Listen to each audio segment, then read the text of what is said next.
Hello dear student, welcome to Atul education. आज के video में हम लोग देखने वाले क्वांटिफायर। क्वांटिफायर दो टाइप के होते हैं, कि होता है यूनिवर्सल क्वांटिफायर और एक होता है एग्जिस्टेंशियल क्वांटिफायर। ये क्या होता है अभी हम लोग देखेंगे।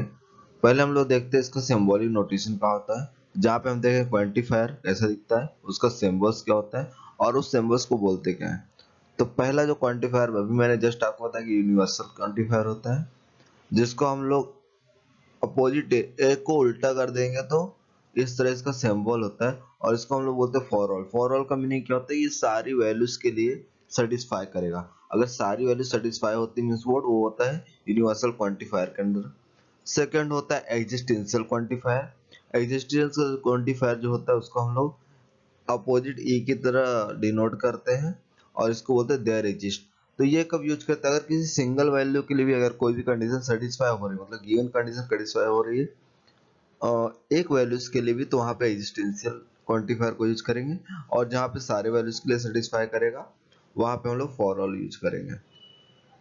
आई फॉर ऑल कब यूज करते हैं, if all the value must satisfy, जैसे कि मैंने आपको एक्सप्लेन किया है। तो वो कंडीशन क्या होगी, ट्रू होगी। और अगर किसी एक वैल्यू के लिए सेटिस्फाई कर रहा है गिवन कंडीशन, तो वैल्यू क्या होगी, ट्रू होगी। अभी हम लोग इससे रिलेटेड क्वेश्चन को सॉल्व करने वाले हैं, तो आपको क्लियर हो जाएगा कि क्वांटिफायर को हम लोग किस तरह से यूज करते हैं। तो क्वेश्चन क्या दिया, use quantifier to convert each of the following open sentences define on N, मतलब नेचुरल नंबर पे, इनटू अ ट्रू स्टेटमेंट। मतलब क्वांटिफायर को यूज करके उसको नोटेशन फॉर्म में लिखना है। तो यहाँ पे देखिए क्वाड्रेटिक इक्वेशन दिख रहा है। क्वाड्रेटिक इक्वेशन दिख रहा है, तो यहाँ पे कुछ ही वैल्यू के लिए सेटिस्फाई करेगा।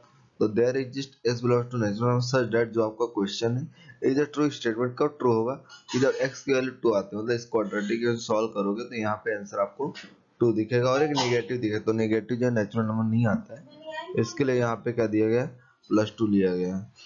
सेकंड क्वेश्चन है 3x माइनस 4 लेस देन 9।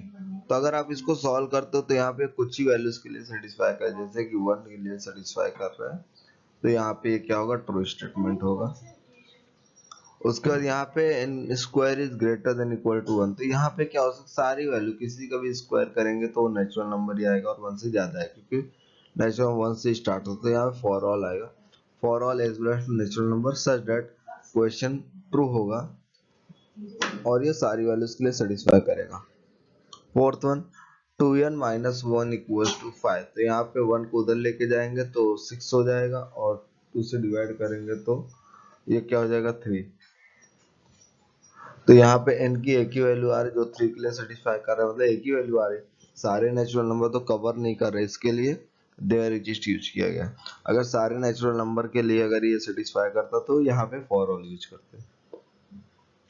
यहाँ पे कुछ ही वैल्यू से ट्रू होगा, जैसे 3 4 5 1 एंड 2 अगर होता तो ये स्टेटमेंट ट्रू हो जाता, मतलब फॉर ऑल के लिए हो जाता। तो अभी तक हमने देखा कि मतलब इसको नोटेशन कैसे करते हैं, इसका ये आंसर होगा। अब हम लोग क्वेश्चन नंबर 2 देखेंगे। तो यहाँ पे 20 सेट है, यहाँ पे नंबर्स क्या है, 2 3 5 6 एंड 7। तो मुझे यहाँ पे जो स्टेटमेंट दिए हैं उनकी ट्रूथ वैल्यू बताना है। For all S belongs to B such that x is a prime number. For all बोला है, 2 प्राइम है, 3 प्राइम है, 5 प्राइम है, 6 प्राइम नहीं। तो यहाँ पे 6 की वजह से फॉर ऑल की कंडीशन को सेटिस्फाई नहीं कर रहा है, तो ये स्टेटमेंट क्या होगा, फॉल्स होगा। तो देखिए, x equal to 6 belongs to b does not satisfy x is a prime number. खाली 6 ये जो प्राइम नंबर है, बाकी सब तो प्राइम नंबर है, तो इसके लिए गिवन स्टेटमेंट क्या होगा, यहाँ पे फॉल्स होगा। Second one is there exist x belongs to b such that n plus 6 greater than 12। तो इस क्वेश्चन में क्या है, देखिए, अगर मैं 2 पुट करूं तो 8 आएगा, 12 से ज्यादा नहीं है। 3 पुट करूं तो 9 आएगा, 12 से ज्यादा नहीं है। 5 पुट करूंगा 11, 12 ज्यादा नहीं है। 6 पुट करूँ 7 पुट करूंगा 13। तो यहाँ पे एक वैल्यू खाली 7 है जो इस कंडीशन सेटिस्फाई कर, बिकॉज यहाँ देयर एग्जिस्ट, मतलब एक वैल्यू इसको सेटिस्फाई कर रहा है, तो भी ये क्या होगा, ट्रू होगा। तो यहाँ पे x इक्वल टू 7 जो इस कंडीशन सेटिस्फाई कर रहा है, तो इसके लिए ट्रूथ वैल्यू क्या होगी, इसकी ट्रू होगी। There exist s belongs to B such that 2n plus 2 less than 4। तो यहाँ पे n की वैल्यू देखते क्या आता है, अगर मैं 2 को वहां भेजूं तो 2 हो जाएगा, 2 से डिवाइड करो तो n की वैल्यू लेस देन 1। तो लेस देन 1 कोई वैल्यू है नहीं यहाँ पे, तो यहाँ पे कोई भी ऐसे एलिमेंट नहीं जो इस कंडीशन को सेटिस्फाई कर सके, तो इसके लिए स्टेटमेंट क्या होगा, फॉल्स होगा। वाई स्क्वायर निगेटिव, देखिए किसी का भी स्क्वायर है वो निगेटिव नहीं आता है, तो यहाँ पे ये स्टेटमेंट क्या होगा, फॉल्स होगा।